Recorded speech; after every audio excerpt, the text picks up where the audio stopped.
নমস্কার বন্ধুরা, আজকে আপনাদের সাথে শেয়ার করতে চলেছি রসমালাইয়ের রেসিপি। এই রেসিপিটি বানানোর জন্য আমি প্রথমে 1 কেজি দুধ নিয়ে নিয়েছি।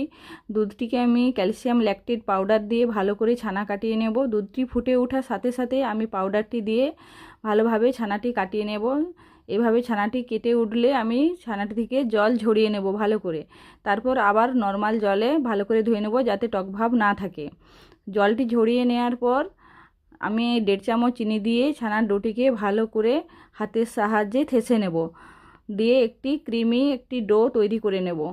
সেই ডোটি আমার তৈরি হয়ে গেলে এই ক্রিমি ডোটি থেকে দুটি হাতের সাহায্যে ছোট ছোট বল তৈরি করে নিয়েছি। এইভাবে বল তৈরি করে নিতে হবে। তারপর আমি আরও 700 গ্রাম দুধ নিয়েছি। দুধটাকে ফুটিয়ে কিছুক্ষণ 5 মিনিটের মতো মেরে তার সাথে 50 গ্রাম চিনি দিয়ে আস্তে আস্তে বলগুলিকে ছেড়ে দিয়ে আরও 7 মিনিট লো আঁচে ফুটিয়ে উঠলেই একদম রেডি রসমালাই।